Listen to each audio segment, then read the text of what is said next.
Welcome back to Tales Beyond Borders, where we explore the darkest mysteries from around the world. Today, we re-venturing into Mexico to uncover 11 of the most bizarre and shocking crimes in the country's history. From wrestling serial killers to political conspiracies that shook a nation, these cases will leave you questioning everything you thought you knew about crime. Let's begin. Case 1. The Mataviejitas, the wrestling serial killer. Our first case takes us into the world of lucha libre, where heroism and villainy play out in the ring. But for Juana Barraza, the line between performance and reality became horrifyingly blurred. Known as La Mataviejitas, the little old lady killer, Barraza was a former professional wrestler who terrorized Mexico City between 2003 and 2006. By day, she entertained crowds as the Silent Lady. By night, she prowled the streets hunting her victims. Barraza's method was as calculated as it was cruel. She would disguise herself as a social worker, nurse, or government employee, gaining the trust of elderly women living alone.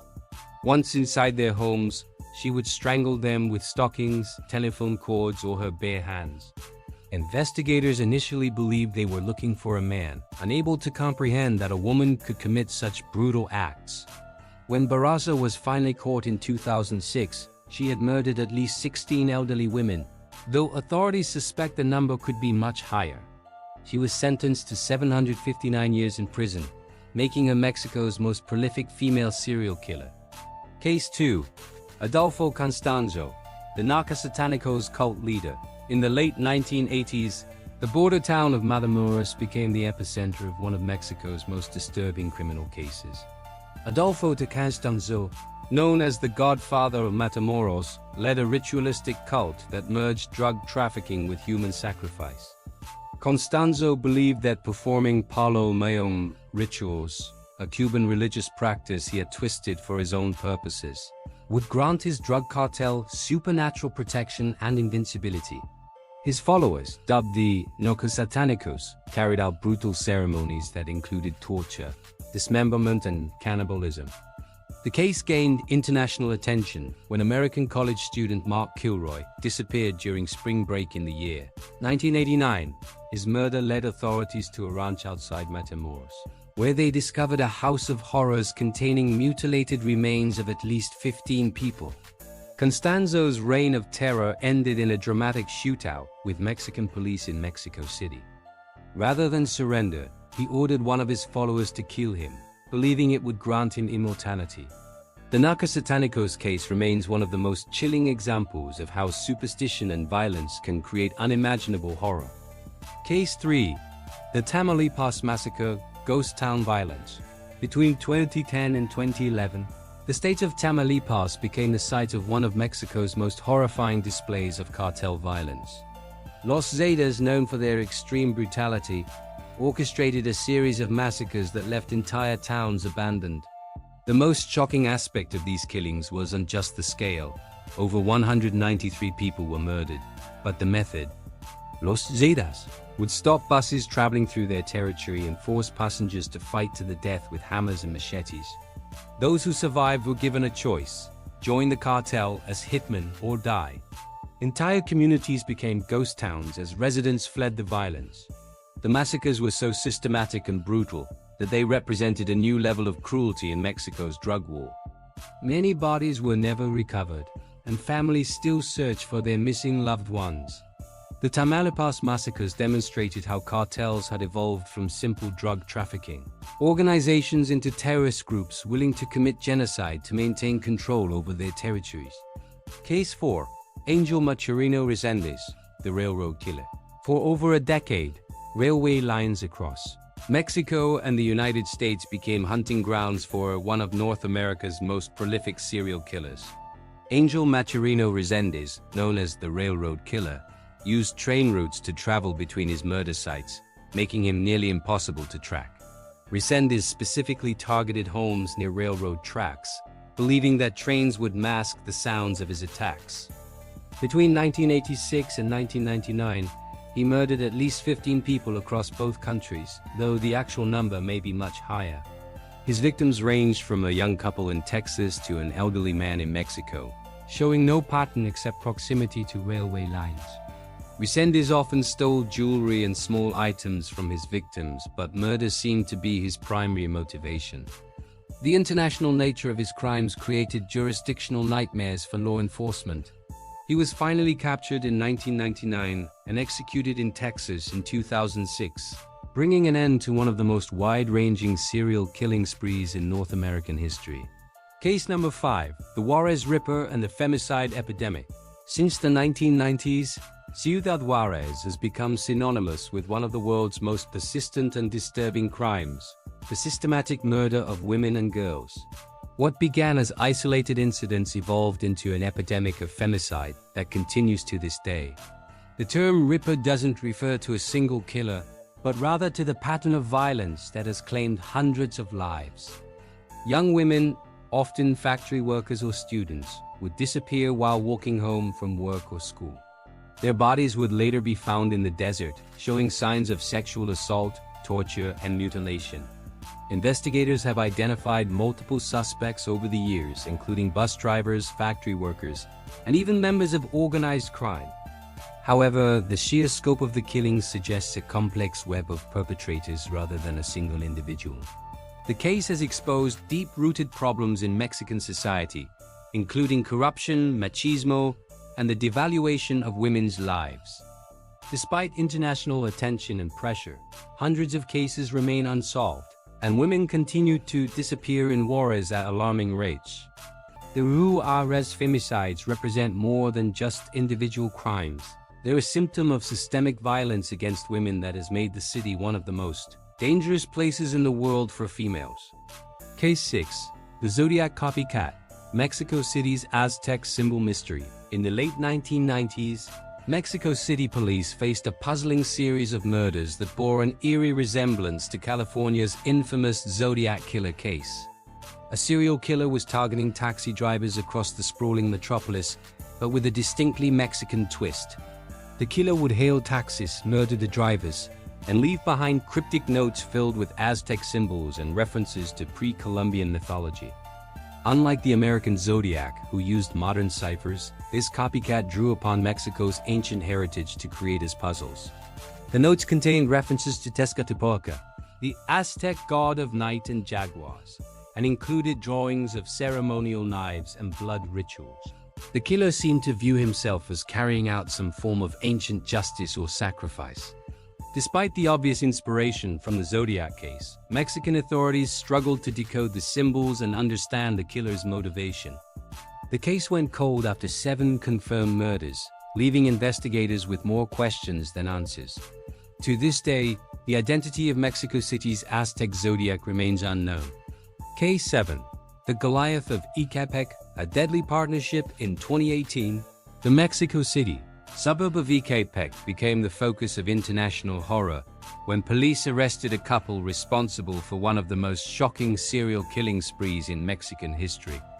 Juan Carlos, nicknamed the Goliath of Ecatepec due to his imposing size, and his partner Patricia had been luring women to their deaths for years. The couple's method was particularly disturbing. They would approach young women, often mothers, and offer to sell them baby clothes and accessories at discounted prices. When victims came to their home to make purchases, they would be murdered, dismembered, and their remains scattered across the city. Confessed to killing at least 20 women, though authorities believe the actual number could be much higher. The couple kept detailed records of their crimes, including photographs and personal items belonging to their victims. What made this case particularly shocking was the calculated nature of the murders. This wasn't random violence or crimes of passion. It was a systematic operation designed to prey on women, ease maternal instincts and economic struggles. The arrest of the Goliath of Ecatepec exposed how serial killers can hide in plain sight, using seemingly legitimate business operations to mask their horrific crimes. Case 8. Pineda and the Political Conspiracy. Not all of Mexico's strangest crimes involve serial killers or cartels. Some of the most shocking cases emerge from the intersection of politics and organized crime. The Los Angeles Pineda Villa wife of former Iguala Mayor Luisa Barca became the center of one such conspiracy. Pineda was accused of having deep ties to the Guerreros Unidos cartel and using her husband's political position to facilitate their criminal operations. The couple allegedly ordered local police to intercept student protesters who were disrupting one of Pineda's political events. This seemingly routine act of political suppression would escalate into one of Mexico's greatest tragedies: the forced disappearance of 43 students from the Ayotzinapa Rural Teachers College.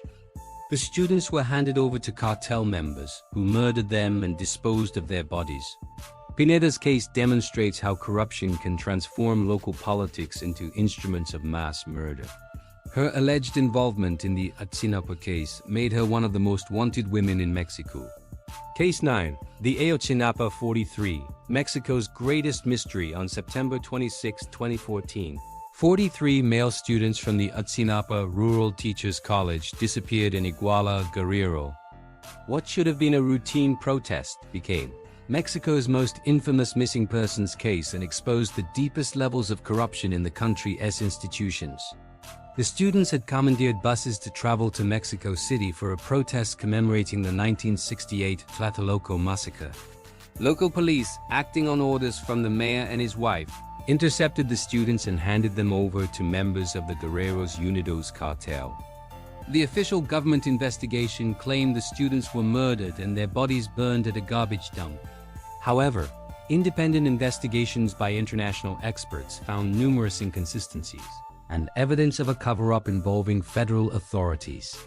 Years later, only 3 students' remains have been positively identified.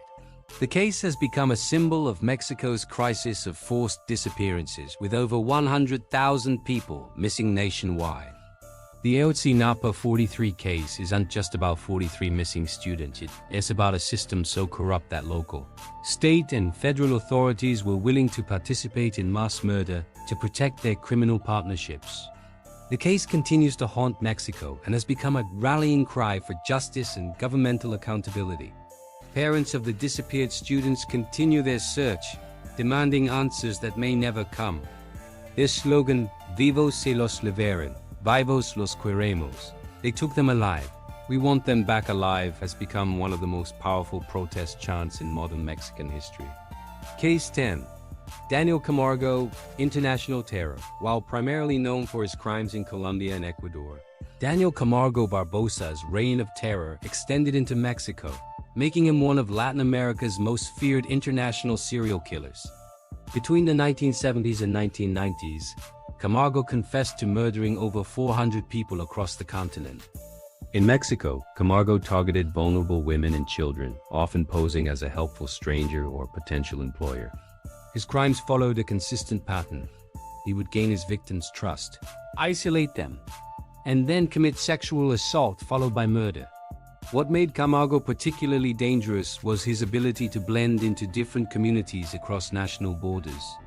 He spoke multiple languages and could adapt his appearance and behavior to local customs, making him nearly invisible to law enforcement.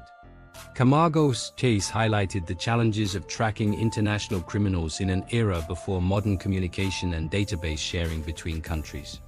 His crimes in Mexico were part of a larger pattern of violence that made him one of history's most prolific serial killers. Case 11. The Santa Muerte violence, ritualistic killings. Our final case returns us to the intersection of crime and supernatural beliefs.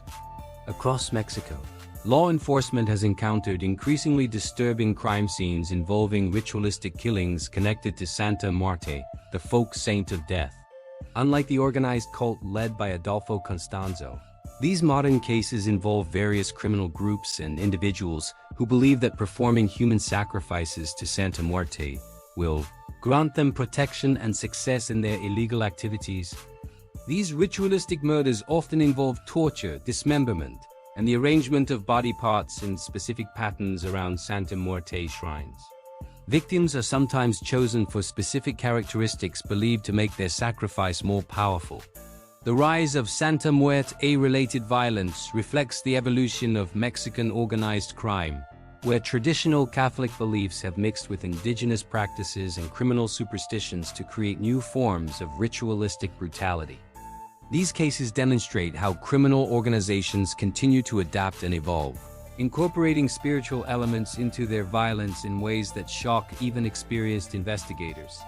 These 11 cases represent just a fraction of Mexico's complex criminal landscape, where ancient beliefs intersect with modern violence, where political corruption enables mass murder, and where individual evil can terrorize entire communities.